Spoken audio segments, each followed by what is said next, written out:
before. You've got the Groudon team, Charizard team on Matt's side with that Amoonguss, and then you've got Giglio's team with the Ferrothorn there. And, you know, they're both very slow Pokemon put on the team to do operate in a Trick Room environment necessarily, you know, and but do different things completely. The Ferrothorn really thrives off the rain because of the threat of those fire type attacks, and the Amoonguss can provide redirection support, which is sometimes a huge asset to have in some matches where you're staring down against some big special attack damage.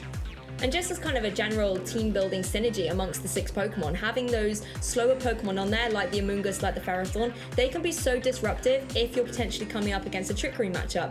We know, as you've mentioned, about Amoonguss being really pesky with things like Spore, and then being able to obviously redirect in attacks as well. But Ferrothorn, if it wants to set up something like an Iron Defense and then go for those body presses, there's not very many things that are sort of able to KO it, particularly when you're getting the defense boosts up. A lot of the time you rely on your kind of physical attackers, such as Incineroar or even potentially the Groudon, to be able to deal some damage against it. But if your defense is sky high, you're actually going to have a hard time taking down that Ferrothorn. Yeah, so for Giglio here, you know, the win condition for him is probably get rid of the Charizard, get your Iron Defenses up, and then you win the game, because it's nearly impossible to take down the Ferrothorn without a critical hit at that point. So you've got clear win conditions, you know, if you're Giglio with that Ferrothorn, and that's the beauty about using that Pokemon. But on the other side of the field, it's not going to be easy, you know. You've got Groudon, you've got Charizard, and you've got Thundurus, all really threatening Pokemon to really have to contend with, and Pokemon that give Kyogre a pretty hard time. And, you know, if the speed control's there from my side of the field, then it does make it difficult to operate, especially with, you know, the threat. If you've got one of your restricteds out, you've always got to have in the back of your mind that your opponent could just switch in their restricted at any one point and really disrupt your game plan and kind of quell any momentum that you were starting to build at that point in the game. So it is very difficult, and it'll be nice to see how both players kind of interact, especially in this game 1 where the information gathering here, I think both players are going to take it a bit easy going into this game 1. It'll be interesting to see if there is any aggression going into this first game, but I would imagine we'll probably see both players kind of just be a bit patient, see how the other player's going to approach this game, and then start formulating games going a little bit deeper into game 1 to take into that game 2. Well, let's jump right into the action and see exactly who's going to be victorious between Groudon or Kyogre. Well, coming out into the leads for Giglio, it's going to be the Incineroar and the Dragapult, whereas on the opposing side of the field, Matt, we're going to see Thundurus and Amoonguss. Yeah, so some interesting leads here. You know, the one thing that you would say if you were Matt is, does that Thundurus have access to a Dark type attack? Because if it does, it can really put on a lot of pressure, especially to the Dragapult. And because it's caught the Intimidate from that Incineroar on Giglio's side of the field, it has had that Defiant boost, giving it an attack, a +1 attack boost straight away off the bat. The Amoonguss a nice option here as well for Matt, because it gives him the option to redirect, but has to be wary about a potential fake out from the Incineroar that could see fake out a double up with a max airstream into that slot and remove it quite quickly from this game. Yeah, exactly. Lots of variables to contend with in this turn 0, and Amoonguss deciding to get in on out of there, returning to its Pokeball in replacement for Groudon. I really like this hit by Matt. Groudon gets onto the field unintimidated and can of course apply a lot of pressure to that Incineroar a little bit later on. Thundurus, however, going to be sitting pretty, having had its Defiant boost, so I would not be surprised at all to see this Dynamax up Lee. Yeah, it would make a lot of sense to take advantage, especially of the Defiant boost. The one thing to watch out from Giglio's side of the field is whether or not that Dragapult has access to something like Will-O-Wisp that could really hinder its ability to be productive in this match, especially with damage output, because the burn will reduce its attack back down to technically -1. Incineroar going to go straight for the fake out, just catching the Groudon on the switch in, and Dragapult is running that Will-O-Wisp, but Thundurus is able to avoid, so at least on this turn able to be able to safely fire off this max airstream into the Dragapult, and does a huge chunk picking up the KO. And I was about to say, the other nice thing is as well, with the max airstream, puts itself really speedy to potentially avoid even having to worry about that Will-O-Wisp on the next turn, but you can also just get rid of the Pokemon. That works as well to remove the threat. Yeah, really punishing miss there for Giglio. You know, you need the Will-O-Wisp to hit in that situation, and the Thundurus freely getting away with that there, getting rid of the Dragapult. One threat gone, the Will-O-Wisp threat gone, and giving the speed boost as well to the Groudon now that's just come into the field. Like you say, a really nice switch from Matt. Getting in unintimidated is a huge kind of plus for Groudon, so it can start putting a lot of pressure now onto Giglio's side of the field. But the Ferrothorn coming in, you know, is going to be a Pokemon that's going to be able to at least take attacks better than some of the options that Giulio has access to. He's got sky high defense, so you know, if Giulio can maybe utilize it and get around potentially with leech seeds and start disrupting that way, it might be a way for it to kind of start making some gains in this match. And of course, the Groudons, they cannot primal revert in the Series 8, so you don't have to worry about Groudon, you know, getting that fire typing added to it, and also then running those fire type moves. Predominantly we see the Groudons running just, you know, things like Rock Slide and Precipice Blade. So Ferrothorn's having a easier time when coming down against this Pokemon. Ferrothorn, however, is not going to appreciate taking a max Knuckle coming out from that Thundurus, and of course this is going to boost up the attack stat of that Thundurus by another stage, and also give a cheeky boost to its partner Groudon in the face of this Incineroar, but Incineroar able to avoid out the way. Very weird considering it's a very big target right now, but you know, the stats do not change with the Dynamax, and is able to avoid critically that Precipice Blades. Max Flare is able to be the retaliation move of choice, going down into the Thundurus, going to be, you know, utilizing the fact the sun was in the sky, but of course Thundurus able to survive. Yeah, and that's the big thing here. You know, the Kyogre going to hit the field now for Giulio, going to be able to change the weather, but now the Thundurus in such a dominant position where it's got the ability to go for that max lightning into the Kyogre now and really pick up a knockout quite easily, and the Groudon with that attack boost as well. A bit unfortunate missing the Precipice Blades that last turn, because it would be a turn now where you'd probably be able to get rid of the Incineroar as well. But at the same time, with the speed boost that you've got on your Groudon, you're not so worried about the Kyogre being on the field, because if you can just get some damage onto it, and even if you see it protect this turn, the Incineroar is still in a bit of an awkward spot where it's not going to be able to really hit the Thundurus like it did that last turn, with the rain in effect now dampening those fire type attacks. That is very true. It's hindering the fire potential of that Incineroar. But Thunder is going to go for the max lightning, targeting down into that Kyogre. So a wise protect there by Giulio. But you can see the destruction that's able to do thanks to those attack boosts, even through protect. That is going to be dealing a huge chunk of damage. The electric terrain is also now set around on the field as well, just as an added bonus. Groudon going for the Precipice Blades. Of course, not going to connect on the Kyogre, but does it connect on the Incineroar? No, it doesn't. Listen again. So you see a max strike now, and it's a nice option, but if you miss the knockout on Thundurus, which you do, you are now lowering its speed but giving it another attack boost and powering it up even further. And this is the last turn, Lou, of its Dynamax turn, so it is going to have access to things like superpower, which are a lot more powerful than what max knuckle is. It's capped out at that, you know, 90 base attack, so it's going to be able to do some phenomenal damage here, and also pick off the Kyogre now because of the protect the last turn.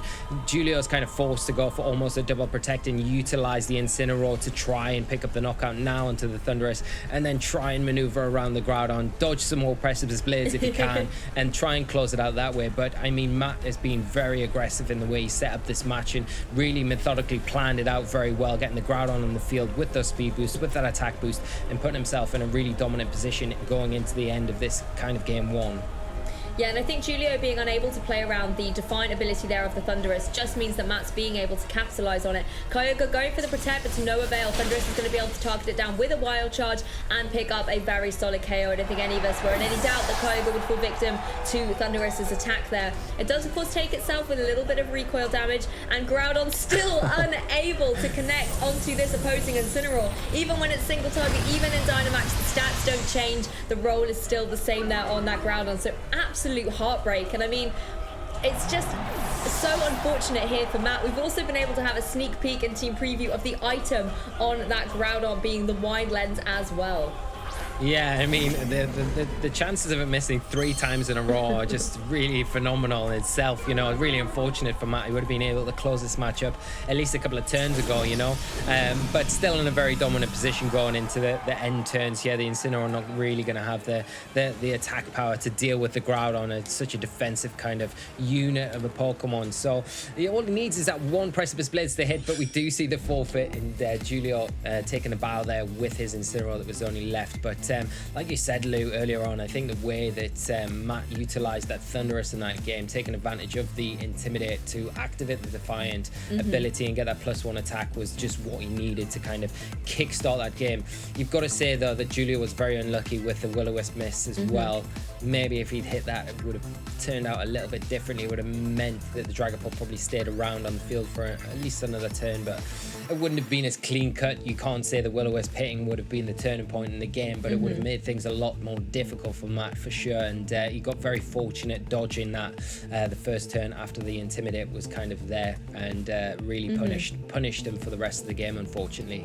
Yeah, it certainly would have stopped the Thunderous from being able to get the momentum that it was able to gain in that game. And, you know, quite fortunately there for Matt, because let's be honest, the Groudon wasn't able to find its mark at all. So let's jump into game 2 and see if maybe Groudon, now that it's had a chance to recuperate after game 1, it's maybe able to find its targets with those Precipice Blades. Giulio going to jump out into the action game 2 here with the Dragapult and the Ferrothorn, whereas it's going to be a similar combination out here. It's going to be the Thunderous and the Amoonguss out there for Matt. Yeah, now the tables are turning a little bit here, because you know the Will-O-Wisp is something that Matt is aware of now, that you know Giulio's going to go down that route to utilize against the Thunderous to kind of not make it as much of a threat, and obviously not leading the Incineroar here helps as well, so that Defiant ability isn't activated. But the thing that Matt does have that he can take advantage of here is maybe a Rage Powder to like pull away the Will-O-Wisp, sorry. But the one thing is, if you're concentrating down on that Dragapult too hard, you kind of leave the Ferrothorn on the other side of the field kind of open and free for Giulio to do whatever he wants with. And if it does start to stack up those iron defenses, things get very difficult very quickly for Matt to kind of make a comeback, especially once that the Ferrothorn has set up. Yeah, and something we're familiar seeing when Dragapult first sort of jumped into our Pokemon games, the Dynamax Dragapult here up in action. You know, since the series have evolved, we often see other choices, so it's nice to see it here back in the action here for Giulio. But Matt's also going to be going for a Dynamax choice of their very own, and no surprise to see it's going to be that Thunderous. Once again, the Pokemon that really was so pivotal for him in Game 1, being able to capitalize on those Defiant boosts. Yeah, and I think the big thing for Matt here is to try and avoid the Will-O-Wisp, which he's going to be able to do now with the Dragapult Dynamax, and not going to have the ability to utilize that move. So it makes it a little bit safer, and as we are going to see, the Rage by the redirection from the Amoonguss just going to protect that Thunderous even further here. But an Airstream coming out, and you've got to imagine with the Cobble Berry there, the Amoonguss will survive, so it's going to be able to stick around for another turn. But the Thunderous in a position where it has to match that Airstream just to try and keep up with Giulio's side of the field. Yeah, I really like this play here by Matt's Amoonguss here, redirecting in any attack that Dragapult wants to go for. It really does compensate for both options. It knows he has the Cobra Berry, so it can survive that Max Airstream, and if it was the Will-O-Wisp, then that also protects the partner Thunderous there. The Airstream, like you said, Lee, it was critical for Matt to be able to match that. It's exactly what he does, dealing a decent chunk of damage in the process, and just keeping the speed tiers really neutral across both players. But Ferrothorn, we talked about this in team preview, it's going for that iron defense, and this is where things can get a little bit interesting. Ferrothorn known to be able to stack up the iron defense with body press and deal out huge chunks of damage. Yeah, that's the issue here with the +2 defense stat now against the physical attacker like Thunderous, and like predominantly everything on Matt's team that we've seen so far. They're all the physical variations except Amoonguss, which can't really hit Ferrothorn anyway. So if you are Giulio, you know, going down that route with the iron defense, you get a couple of those up, you're going to be in a prime position to really start disrupting what Matt's game plan was that we saw in Game 1. Yeah, and Incineroar jumping into the action here for Matt, which I think is needed. Although, obviously, the Ferrothorn is getting up these iron defenses, and body press is going to hurt the Incineroar. You need to try and hit it with fire damage as quickly as possible, particularly before Giulio has the option to bring in his Kyogre and protect that Ferrothorn even more. Dragapult once again going for that Max Airstream, boosting up the speed by one stage on Giulio's side of the field. But Thunderous changing things up and going for that Max Knuckle, realizing the threat of the Ferrothorn. But you can see the iron defense really paying off here for Giulio. It's able to take that really well. But I think the critical thing here is it is boosting up the Incineroar's attack stat as well. And that's going to be well placed to help the Incineroar try and deal with this Ferrothorn. Yeah, definitely, and I think if you can continually go for those max knuckles, then that's ideal, because you're boosting your own attack and your partner attack up at the same time. But like you've already mentioned, there could be a Kyogre just lying in wait, and it's an easy turn for maybe Dragapult to get some last-ditch damage off here onto possibly the Incineroar before switching into the Kyogre. You may want to concentrate down onto the Thunderous. The problem is with Dragapult, though, as it goes for a max Wormwind, you kind of get punished because that Defiant ability activates on the attack drop that the Max Wormwind brings with it, so it kind of limits the ability with what Dragapult can do. And we are going to see Giulio go for just that Max Guard this next turn. Yeah, Dragapult just taking that step back, going defensively as well as partner Ferrothorn. So Giulio just maybe wanted to stall out the last turn here of that Thunderous, but it's going to be another Max Knuckle, and as it is targeting down into that Ferrothorn, no point targeting a Ghost with that kind of move, is going to be able to connect even through the Protect. And I think critically for Matt, it's not about the damage here, it's about getting that attack boost, and obviously that's being paired onto the Incineroar. Incineroar, you know, looking to be in a good place here. It doesn't have to necessarily worry too much about the pressure of that Dragapult, and again, Incineroar is always well primed to deal with that Dragapult as well if it's got something like Darkest Lariat on there too. Yeah, definitely. But yeah, I think the thing that you're now worrying about if you are Matt is the Kyogre switching in for the Dragapult. It makes more sense to switch your Dragapult out now. Get Kyogre onto the field to protect the Ferrothorn and maybe try and get a body press off into the Incineroar and hope that that's enough to pick up the knockout, because you should be able to take a Flare Blitz in the rain with the Iron Defense kind of already under your belt. It's funny to see a Ferrothorn there on the screen with the +2 speed as well. It's not really going to help it out too much at all, but you know, it might come into play later on this game. The other thing to consider as well, if you're Matt, is trying to get the Sun up onto the field, because if you can do that to further boost Incineroar's attack stat, that he's already had those boosts from the 2 Max Knuckles, then with the Sun on the field present, it's probably enough at this stage to get the Ferrothorn. Now this is where all those speed interactions really do come into play, because the Groudon can switch in and set the Sun, but if Giulio maybe went slower, then the Kyogre would be able to override the weather, but that's not what we're seeing here. We actually see the Ferrothorn switch right out. Incineroar decides to come in and throw down and Intimidate against that opposing Incineroar, and also on the Groudon that also catches the Will-O-Wisp. So great targeting here by Giulio, being able to really apply pressure to this Groudon, essentially render it useless, burn and intimidated. Incineroar, however, on that side is going to take advantage of that Sun and target down into the Incineroar. Does a decent chunk of damage despite not being very effective, but I am sure Matt would have much rather that hit the Ferrothorn. Yeah, definitely, but really great insight there from Giulio, you know, going for the Will-O-Wisp into that slot and switching the Incineroar in as well, which could be very risky, you know, especially with the Thunderous out in the field, but confident in the way that he would be able to get the Incineroar in and kind of cover that slot with the Will-O-Wisp anyway. And this time the Will-O-Wisp does hit, and it's onto a really important target in that Groudon that's currently on the field. And now you can see the Kyogre finally making its appearance, a little bit safer with that burn on the Groudon as well, and the rain protecting it against the Incineroar. Yeah, the Kyogre coming in here just to apply some pressure to the sort of 2 fire types there that Matt has, because if you're able to try and remove that Incineroar, then your Ferrothorn's even going to have a better time of things. Fake Out going to find its mark there onto the opposing Amoonguss as Groudon goes for a Precipice Blades. There's a decent chunk there to the Incineroar, but obviously nothing compared to the destruction that we know that Groudon can do. But I think critically for Giulio, he's quite happy to take that damage because it now activates the berry. Incineroar's able to regain that HP thanks to its Citrus Berry. Yeah, Matt's still not in a bad position though, because the Amoonguss here is really the one thing that can threaten that Kyogre slot, especially if we do see a switch into anything other than the Ferrothorn. The Dragapult can't really come in on that slot because of potentially a Spore putting the Dragapult to sleep on the switch in, and if you are Giulio, you kind of want to probably get the Kyogre off the field, because you know inevitably that you will either go to sleep. You might get a return of picking up potentially an Incineroar or a Thunderous on the switch in, but other than that, you're not really getting much of a return for Kyogre going to sleep for the rest of the game. And if you want to preserve that, if you are Giulio, you probably do want to switch the Kyogre out here to something like that Ferrothorn. But no, just going for the Water Spout straight off the bat. Oh, you can see the clock running down there as well. Matt really trying to consider what options he wants to go for, and Kyogre just making a strong decision here to go, why even bother looking in a move with that Groudon? I'm just going to KO it straight away and follow up with a Taunt as well, so your Amoonguss cannot get up to any of that status move shenanigans that it loves to get up for. You saw it going there in for the Spore, and again, being open team sheets, they're going to know that, you know, exactly what moves this Amoonguss has. They're going to be able to lock those all down, and now Amoonguss is going to be limited to its one sort of attacking move in terms of Sludge Bomb. That's the only thing it can do unless Matt can switch it out. Yeah, so Giulio's play there makes a lot more sense, knowing that you've got the Taunt to kind of support your Kyogre. So, you know, the only threat really on the field at that present time was the Spore from the Amoonguss. Being able to kind of lock that out with the Taunt makes sense, and then you can remove the Groudon here. It does allow Matt to get the Thunderous onto the field, which is definitely going to threaten that Kyogre a lot more than what the Groudon was that previous turn. But now it's kind of up to Giulio to try and get maybe the Dragapult back onto the field to utilize that Will-O-Wisp once again before Thunderous is able to act on that Kyogre. Exactly, we've seen another switch here as well with Dragapult joining the field, and I think Amoonguss wants to make use of its regenerator ability, switching out, obviously resetting that taunt as well, but also regaining any HP there, so it's a little bit healthier when it's able to rejoin. Incineroar joining the field here, mainly to pressure that opposing Dragapult with something like a Darkest Lariat, and Kyogre going to go for a Protect, so Incineroar getting in quite freely here, managing to avoid any water-type attacks. Thundurus also going for the superpower into the Kyogre Protect. That means it was pretty much a turn of switches.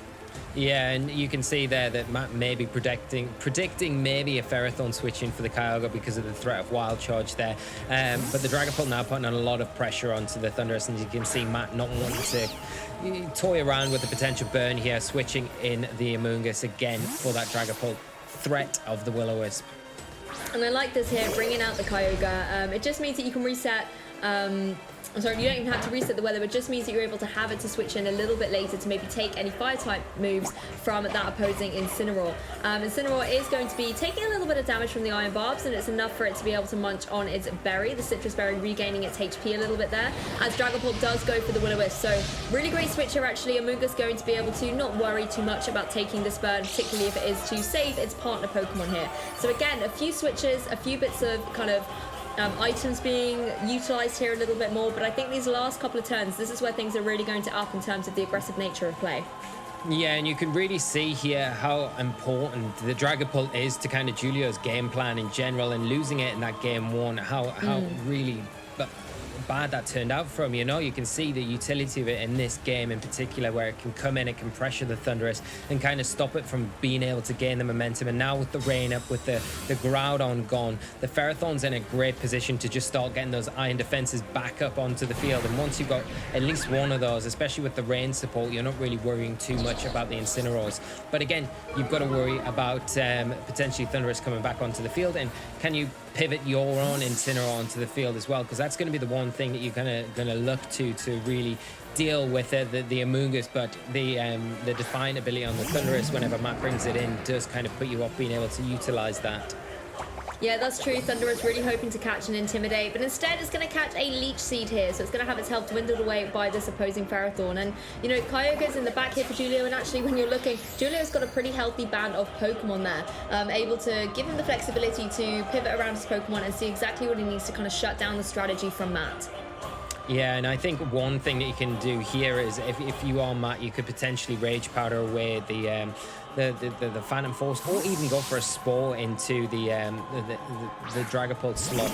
We are just seeing him actually preserve that Amoonguss for later on and get the Incineroar onto the field, get him Intimidate onto the Ferrothorn, which is going to help if it's got any attacking options other than that Body Press. Yeah, exactly. Incineroar going to join the field, but will take that Phantom Force. Going to be able to cope with it pretty well, and then again can apply pressure to this Ferrothorn going forward. Thundurus, however, able to catch the Dragapult with a Crunch. A really unique choice to have on the Dragapult, but perfect for this situation. It knows that the Dragapult is, you know, locked into that Phantom Force. It is going to appear back on the field, and it can pick up that KO as soon as it does. Ferrothorn, however, sitting pretty again to be able to go for that Iron Defense, boost up the defenses, and it's also got that cheeky Leech Seed onto the Thundurus as well. And Julio has the option to bring that Kyogre in and kind of help Ferrothorn a little bit more by negating the damage of those Fire-type attacks that Incineroar is capable of. Yeah, now with that iron defense, it really does get very difficult, because Matt this time around doesn't have the ability to use Max Knuckle to boost its attacks anymore, and I'm sure that Julio is not going to be bringing in the Incineroar anytime soon. Just biding your time with the Kyogre and the Ferrothorn out on the field really is what you need to do. Thundurus is still something that you need to be a bit concerned about, because of course it can really hit the Kyogre for very super effective damage. A Wild Charge is probably going to be very close, if not a knockout. So you can't be too careless if you're Julio, but the end game here is with that Ferrothorn, and you've got to really try and get rid of it as soon as possible, because another iron defense and that is going to be game. It's going to be too difficult to really deal with after that point. Yes, and you know, you just have to make sure you've got a way to get around this Ferrothorn, but it can be so difficult. The Parting Shot here coming out, going to be able to allow the Incineroar to pivot out again, bring that Intimidate and potentially fake out as well later on. But I think you're right here, Lee. You know, Matt doesn't... have the capabilities at the moment to be able to stop this Ferrothorn in its tracks. It's getting its iron defenses up. It's got the rain on the field there. It's sitting in a great position to start going for those body presses, and that's exactly what it's locked into here. Targeting down into that Amoonguss. You know, not going to be very effective, of course, and Amoonguss going to take its little bit of recoil here, but the more you can chip away at these Pokemon, sometimes that's all you need to be able to close out the game. Yeah, and that's the thing, you know, you can, if you're Matt here, you can concentrate down on the Kyogre slot with your Thunderous, but then again, you're leaving the Ferrothorn kind of free to do what it wants, and that's the problem, you know. If you concentrate down on the Ferrothorn with the Thunderous, then you're leaving the Kyogre to attack, and yeah, it's a vicious circle, and it gets very difficult. You are going to see the Incineroar here switch in for Giulio and get the Intimidate off, but also activate that Defiant ability on the Thunderous. That's the thing, it's like who to choose. Do I target the Ferrothorn? Do I target the Kyogre? So many options here, but of course Matt's going to be pretty happy that the Intimidate has come in. Thunder is now able to go for a Wild Charge. Not enough to pick up a KO on the Incineroar, but we know that is certainly going to be a threat for Kyogre if it is returning to the field. Ferrothorn, however, going, no. We're going to stop making you a threat, Thunderous. I'm going to Body Press into you. Again, not very effective against both of these Pokemon, but the damage is still, you know, being dealt out, and there's not a lot that these Pokemon can do in return to the Ferrothorn. There's literally nothing the Amoonguss can do for it, for example. It can't put it to sleep. It can't hit it with Sludge Bomb thanks to its Steel type. So really, if you're Giulio at this point, you need to start KOing the remaining Pokemon on Matt's side. You can kind of ignore the Amoonguss as best you can and try and get Ferrothorn here into an endgame situation. Yeah, you make some really good points, and I think the problem there with the Thunder is taking so much recoil damage. Even if you go for a Superpower now into the Ferrothorn, it's not going to be anywhere near enough damage to pick up the knockout onto it, and the Iron Barb recoil will be enough in itself to knock out the Thunderous. And at that point, once you lose the Thunderous, if you're Matt, you kind of lose the game, because then you're left with Incineroar and Amoonguss, and you've got to contend with Kyogre. For sure, the Amoonguss can help you out in that situation, but the Incineroar is just not going to have the offensive threat or the presence, and you need to deal with the Ferrothorn even out of the rain. Exactly, Incineroar just going to take a little turn of sleep. The Thunderous is able to go for that superpower. Targeting down into the Ferrothorn does just under a third of damage here, but of course Ferrothorn able to hang on with that, and the Iron Barb's going to be able to pick up a KO against Thunderous. So Giulio really in a position now where he's starting to whittle away at Matt's Pokemon. Ferrothorn able to go for that other Body Press. Hasn't got any other targets to go down into. Happily going to target down the Amoonguss that really can't do a lot in this situation at all. Goes for that Sludge Bomb into the sleeping Incineroar and will be able to pick up a KO, which means that Giulio is now down to the Kyogre and the Ferrothorn. But I'm not sure, with the rain up on the field and obviously the defense is up on that Ferrothorn, if Matt's going to be able to counteract it this late into game 2. No, especially with the Incineroar at this point. You again, it's like choosing that which target do you go after, because whichever one you choose, the other one is going to punish you. You go after the Kyogre here with a Fake Out, and then you've got Body Press to contend with from the Ferrothorn. You go after the Ferrothorn, then you've got Water Spout to contend with from the Kyogre. It's a really double-edged sword, and it's not something that you're going to be able to get out of from this point. I think Giulio's really played the Ferrothorn quite well, extremely well in this match, to make it very difficult for Matt. And I think one of the keys behind that was the Dragon Bolt and that turn earlier on where he utilized the Water Spout from the Kyogre to remove the Groudon and the taunt from his own Incineroar. Exactly, and you can see the double KO there coming out from the Water Spout. It's going to be a game 3 once again, Lee. I think we're having a lot of luck with our game 3s here and the European region final side of the bracket at the moment. But you know, I think you called it perfectly. That one turn as well where he was able to get the burn across onto the Groudon and the Intimidate as well really did kind of mean that he could breathe a little bit easier with his Pokemon, and the Dragon Bolt really was a key component there. I think it's also worthy of mentioning that Giulio didn't really hone in on that Ferrothorn strategy. You could see it being set up quite early on in that game 2, but actually at one point switched out the Ferrothorn and went, you know what, this isn't going to work now. I need to save this for later. It could be my win con in the end game. And that inevitably is what it turned out to be. And I think it sometimes is quite wise. When you've got all those boosts up, it can be so tempting to stay there on the field and be like, I've got this set up, I don't want to waste the opportunity. But actually, you have to think turns ahead in Pokemon, and to be able to realize that's what you might need end game, eventually is what was able to win him game 2. Yeah, I couldn't have said it better myself, Lou. Really well identified as well. And you know that the thing is, in that situation, you're thinking, well, Ferrothorn is set up now. It can just sit here and it can just win me this game. But it wasn't the case. You know, the Incineroar there with its attack boost, it was still a threat at that point. And I think the thing that Giulio had to keep in mind was that the Groudon could come in at any point and really start to disrupt things. And once that Groudon had kind of left the field, you win the Weather War. And if you win the Weather War and you've got Ferrothorn next to a Kyogre, it makes things very difficult. And utilizing the Dragapult in the way. It was very risky that turn because it could have really backfired, you know, where he switched in the Incineroar and Will-O-Wisp.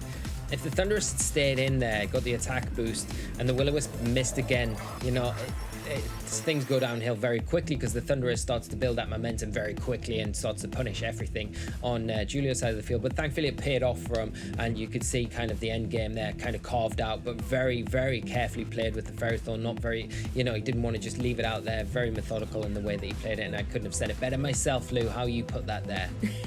Well, it's one game apiece, so let's jump into game 3, Lee, and see exactly how this match is going to go down. I want to see how Matt's going to counteract this Ferrothorn. Maybe that Charizard will be able to jump into the action. There's going to be Ferrothorn and Dragapult on Giulio's side of the field, and sticking with the same thing, we've got the Amoonguss and the Thundurus there on Matt's side. Yeah, now, one thing that you could consider if you were Matt is potentially going for a Spore with your Amoonguss into the Dragapult, because you know you've got the Cobalt Berry. Even if it maxes this turn, you can guarantee you're going to be able to survive that attack and get that Spore onto it and kind of shut it down, which then frees up your Thundurus to do a lot more work in this game. Of course, by doing that at the same time, you're kind of giving Ferrothorn a little bit of freedom again to allow it to get that Iron Defense up or a Leech Seed up if it wants to go down that route. But at the same time, I think it's not a bad way to kind of approach this match with the Dragapult being such a threat, you know, especially to the Thundurus here. Exactly, you want to try and find a way to get rid of that Dragapult, but a way to get rid of the Ferrothorn is indeed that Charizard, because even though Ferrothorn is setting up those iron defenses, it's only boosting the physical defense stat of that Pokemon. The special defense is remaining the same, and Charizard, being a well-known special attacker, could be able to capitalize on that, particularly in the sun, and just sort of eliminate Ferrothorn as a threat. Giulio, however, going to stick with Dynamaxing up that Dragapult, so can apply some pressure here, being able to do a good amount of damage to something like that Amoonguss. But you have to be aware, of course, of the Cobra Berry on there, so if it is going to be the Max Airstream again, you know that at the first turn of Max Airstream, which is exactly what we're seeing, same as the previous game, it's going to be dealing reduced damage. Yeah, and you know, you are protecting the Charizard, which is great, but I don't think that the Thundurus was ever be the target of the Airstream, which I think the Dragapult's kind of forced to go to almost in these games, because the Airstream, if the Thundurus does max, you've got to kind of keep up with that. So I think you're probably missing a little bit of an opportunity there with the Amoonguss. Although saying that, you've got Charizard in on the field. It doesn't care about iron defenses. It's hitting on the special side, and now you've got the opportunity to switch out the Amoonguss, and because of that speed boost that the Dragapult's just got itself, and given the Ferrothorn next to it, the Amoonguss is going to be the slowest thing on the field, so it's going to be the last thing to switch out if, you know, Giulio decides to switch out to the Kyogre here. So, you know, Matt putting himself in a really nice position, taking advantage of the Airstream from the opposing Dragapult and being able to utilize that Charizard going into this next turn, which helps him out, especially if he can get the Groudon on the field and get the Sun in effect as well. Yeah, it is critical to be aware of those speed tiers. Like you said there, Lee, the Amoonguss having the advantage of being really slow here does give him out that breathing room if he wants to switch out. Ferrothorn is going to switch out for Giulio though, however. We're going to see Kyogre here on the field, but I wasn't able to clock what moves Matt was going for here, and if that Groudon's able to come into effect, then the Sun will be the dominant weather force here. Of course, Matt as well still has access to their Dynamax, and it's exactly what we see being done here. I believe obviously this is going to be up there with the Charizard. I think it's been a long time since I've seen the Dynamax Amoonguss there, Lee, but G-Max Charizard are going to be jumping here into the fray. How I would have loved to have seen a Dynamax Amoonguss in this game, but unfortunately it is the Charizard. It is coming out, the G-Max Charizard, and it's going to start putting a lot of pressure onto Giulio's side of the field. The Dragapult here going to be able to pick up a knockout onto the Amoonguss. The Cobalt Berry has already been utilized, but it's going to be a Max Phantasm this time from the Dragapult. And the Amoonguss actually hangs on with 1 HP, Lou. That is a huge survival there from the Amoonguss here, and it gives Charizard that extra bit of protection going into this next turn. Oh, what a good little mushroom, and a speedy mushroom to boot now. It's going to get a speed boost of its very own going down into that Kyogre. Does a huge chunk of damage, and I do actually like this play here by Matt. I was a bit like, oh, bring in the Groudon, that'd be amazing to see the Sun. But Charizard's actually been able to get the speed boost up on Matt's side of the field, and with Kyogre being already on the field, it gives Matt the security he needs to switch out that Amoonguss regardless of its speed tier here, and is able to bring it into play so that the Sun is going to be on the field to help with that Charizard. Yeah, not only that, the Rage Powder again this turn just further protects the Charizard. Full immunity from whatever the Dragapult decides to throw out at it. And you know, it's a perfect situation for Matt where he's still got the Groudon in the back, potentially. We haven't seen it yet, but you would imagine so. So it really makes it difficult for the Kyogre to kind of function like Giulio wanted to when it does hit the field. Well, a good counter here for that Charizard is, of course, the Electric-type Regieleki that's advanced joyfully onto the field. Amoonguss going to go for that Rage Powder. The Max Airstream going to come down and connect onto that. 1 HP is going to be more than enough to make it retreat down into its Pokeball. But I think Amoonguss really did its job there. And with the critical hit as well, you know, doesn't quite need that amount of power, but, you know, just a little bit of styling coming out from the Dragapult. But I think the thing from that Amoonguss is it was able to survive on that 1 HP. It allowed it to have redirection on this turn, further supporting this Charizard, enabling it to be able to go for another Max Airstream. Particularly with the Regieleki on the field, you want as much speed on your side as you can get. Not very effective, deals a decent amount of damage, but gives Charizard now at +2 in terms of its speed. And this is the opportunity now for Matt, if they want to be able to bring in that Groudon and set the sun. Yeah, but you've still got to worry about the potential Kyogre switching if you bring the Groudon, so it's maybe you want to hesitate here a little bit, because the Thundurus could be a good inclusion here, especially if the Regieleki wants to utilize something like Electro Web. Then you would activate maybe a Defiant ability on the Thundurus, and that would mitigate potentially any sort of Will-O-Wisps coming out from the Dragapult this next turn, because it has finished its max turns. Obviously the Regieleki now on +1 thanks to the Dragapult's last Airstream there, so maybe putting it still a little bit out of reach from the Charizard, but the Charizard in a great position now to go for its signature G-Max attack, you know, and start getting that residual chip onto the board, because that might be just enough to help him kind of eke this match over the line for him. Yeah, and Charizard looking pretty healthy still, but actually just going to go for a Max Guard, wants to keep the HP as healthy as it looks right now. Dragapult going to go for that Will-O-Wisp and finds its target there on the Thundurus that has just joined here into the action. So unfortunate a little bit there for Matt getting the burn. Regieleki is going to go for the Thunder as well in Rain. That would have been able to connect nicely onto the onto the Charizard, sorry, but thanks to the Max Guard, able to protect itself. And the burn really coming in clutch there, being able to stop the Regieleki being KO'd by that crunch. That certainly does keep the Charizard in a risky position facing down against it. Yeah, especially with Thunder as an option from the Regieleki here, it's going to be more than enough to pick up the knockout onto the Charizard, making it very difficult to utilize it here. You really needed to pick up the knockout, but the Will-O-Wisp there coming in so handy again to just prevent the crunch from taking it over the edge and taking Regieleki out of play. Now the Groudon has to come in for the Charizard here, you've got to think, but then does the Dragapult from Julio's side pick up on that switch and go for another Will-O-Wisp here? Because if it does, then the Groudon really isn't going to be as effective as it was in that first game, and it will be affected like it was in that second game where we saw it kind of subjected to that Will-O-Wisp from the Dragapult again. Oh, and that's exactly what we're seeing here. The Will-O-Wisp is able to connect onto the Groudon as it switches in. These burns really are stacking up against Matt at the moment. Regieleki, however, isn't able to find its mark, trying to go for an electric type move into a ground type, and will instead fall victim to the wild charge from the Thundurus there. So Regieleki, it wanted off the field, but it's found a different way off. Yeah, it's finally off the field, so it makes life easier for Charizard. But the problem is, with the Kyogre coming in, now does the Thundurus have enough? Is it going to be able to pick up a knockout? The Kyogre's taken a good bit of damage already from that Charizard Airstream earlier on in the game, but with the burn onto the Wild Charge, you've got to wonder, is it going to be enough? We aren't going to see that. We're going to see the Ferrothorn come in, which is maybe a better option here for Giulio, because with 2 bone Pokemon in front of him, it's not such a big threat. Of course, you need to try and get the Charizard onto the field as soon as possible, but by doing that, you're kind of subjecting yourself to Dragapult, maybe getting a sneaky attack into that Thundurus slot and doing some damage. It's really imperative going into the final few turns of this game. And again, with Groudon and Thundurus not packing any fire type moves here, Ferrothorn doesn't have to worry too much. It could potentially just start going for those iron defenses and applying that pressure. That in turn, however, can of course force Matt to be able to bring in that Charizard. Charizard can capitalize on the fact that Ferrothorn's going to want to try and set up, and will then be able to attack it with one of those sort of heavy fire type attacks as well. Like we said, the iron defense doesn't really help it out here, but you have to worry, like you said, Lee, about the Kyogre there in the back, because that can change everything to do with weather. And I think that's why Matt, bringing in the Charizards, decided to switch out for the Groudon, because it gives him the option to still bring the sun a little bit later on.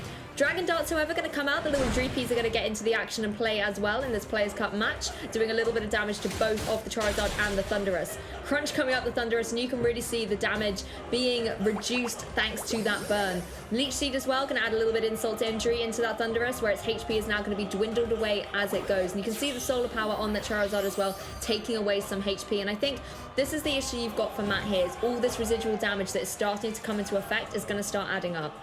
Yeah, it's just chipping away, and it feels like the Charizard's probably in range to be knocked out by another Dragon Dart here from the Dragapult. And You know, you can switch in the Groudon again for the Charizard to preserve it for later for that Ferrothorn, but by doing so, you're kind of back in that sim situation where you're kind of facing down a potential Kyogre switching at any point, and that's really what makes it difficult. Now you've taken a lot of damage on your Charizard, you're kind of restricted in the amount of times you can switch back in and so freely as well. And the Thundurus, because of the burn, it's just not doing the damage that you needed to onto the Dragapult, and Dragapult kind of in its element here, being able to just really disrupt Matt's side of the field and kind of dictate and play almost with what it's able to do.